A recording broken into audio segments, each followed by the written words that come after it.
송혜교, 이병헌, 김우중 부인이 궁금.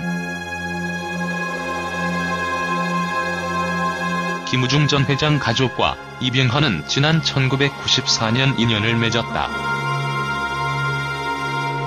1990년 교통사고로 장남을 잃은 김 전 회장 부부는 TV에서 이병헌을 보고 아들과 닮았다는 생각에 그를 만났다. 당시 배우 유인촌이 이 만남을 주선했고 김 전 회장 부부는 이병헌에게 양자를 제안했다. 그로부터 약 30년간 김 전 회장과 이병헌은 가족처럼 지낸 것으로 알려졌다. 이병헌의 조문 여부에 관심이 쏠리는 것이 때문이다. 이병헌의 소속사 측은 10일 오전 매일경제 스타투데이의 개인적인 부분이라 조문 계획이나 세부 일정에 대해서는 아는 바가 없다. 아직까지 공식적으로 전달받은 일정은 없다며 조심스럽게 입장을 전했다. 이날 사단법인 대우세계경영연구회는 김우중 전 회장이 9일 오후 11시 50분께 수원 아주대병원에서 영면에 들어갔다고 알렸다. 향년 83세.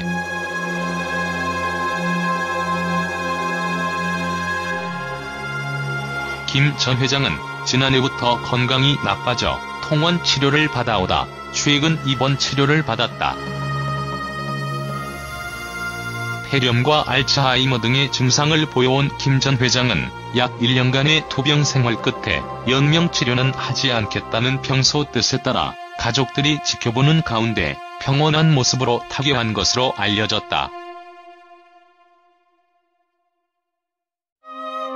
김 전 회장과 배우 이병헌은 30여 년간 가족처럼 지내온 것으로 알려져 눈길을 끈다. 김 전 회장은 지난 1990년 장남 선재 씨를 교통사고로 잃었다. 선재 씨는 24살이라는 젊은 나이에 떠났고 김 전 회장 부부는 상심에 빠져 있었다고.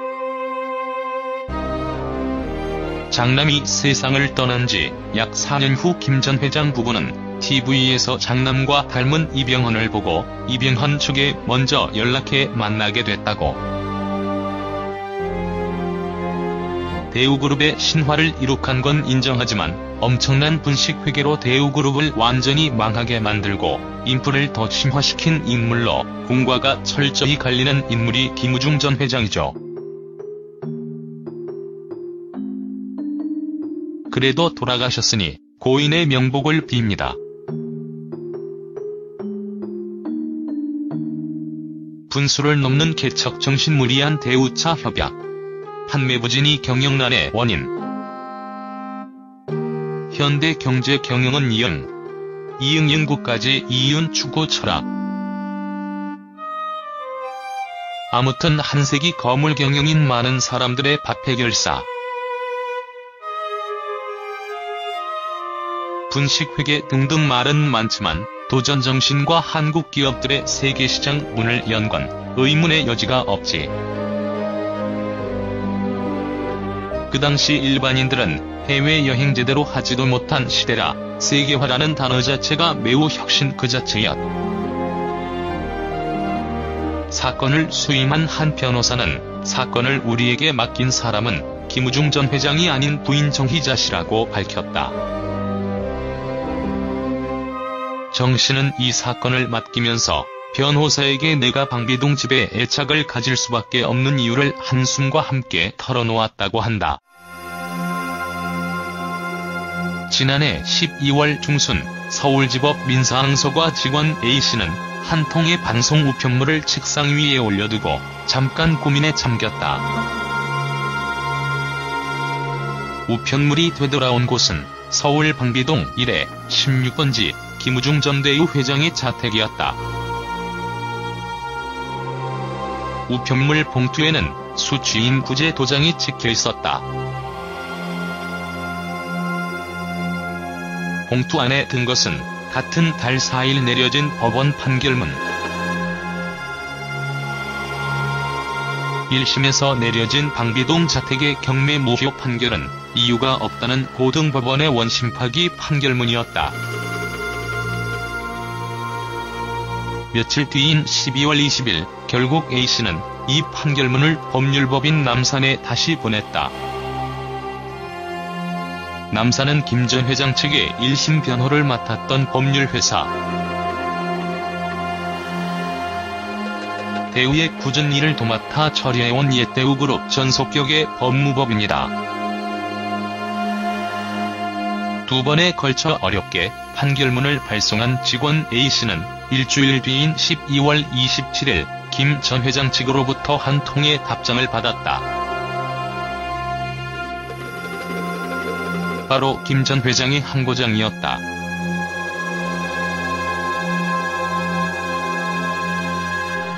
대법원에서 최종 판결을 받겠다는 의미의 두 번째 항고였다. 항고인 김우중으로 되어 있는 이 항고장에서 김 전 회장은 판결문 송달 과정을 해명하듯 이렇게 밝혔다. 가족 전부가 장기 해외 출장으로 현재 이주소지에서는 가족 모두 불거주하고 있음. 모두 5장으로 꾸며진 항고장 서류에서 김 전 회장의 도장이 찍힌 것은 단 한 장, 변호사 위임장뿐이다. 그런데 나머지 서류에 찍힌 변호사 도장은 뜻밖에도 남산이 아닌 법률법인 김앤드장이었다.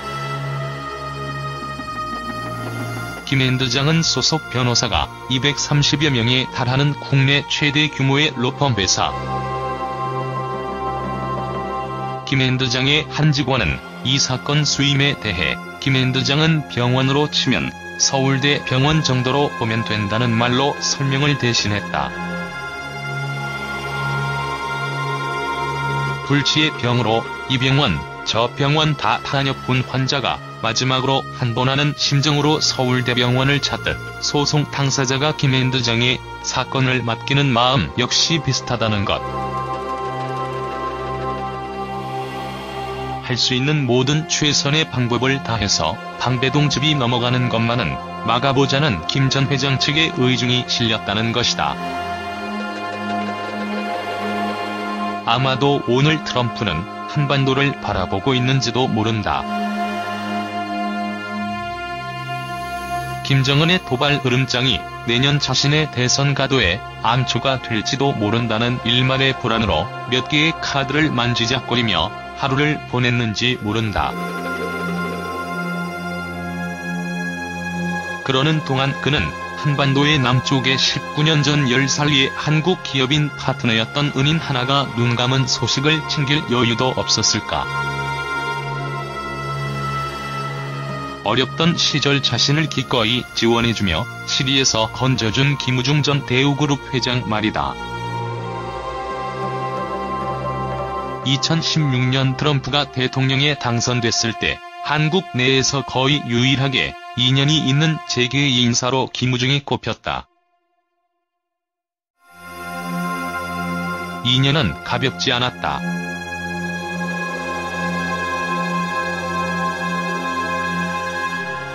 트럼프 빌딩은 요란한 마케팅을 벌였다.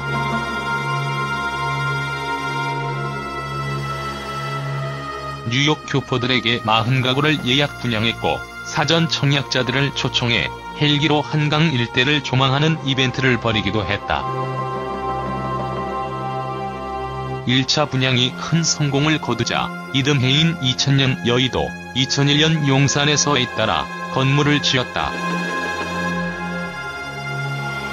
대우건설은 5년간 전국 7개 단지에 트럼프주 상복합을 지어 아파트 2386가구와 오피스텔 878실을 분양을 했다. 이후 이 아파트는 월드마크로 브랜드가 바뀐다.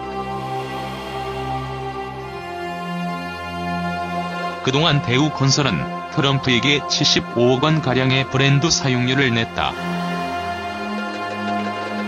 그의 삶이 이 나라의 고도 성장의 기적과 모순을 집약하고 있다는 지적은 그런 점에서 일리가 있어 보인다.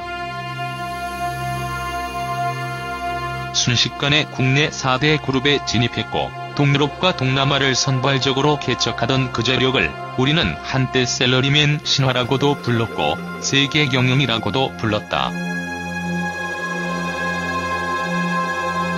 하지만 그의 에너지를 이룬 내부에는 심각한 정경유착과 무모한 차익 경영이 숨어 있었다.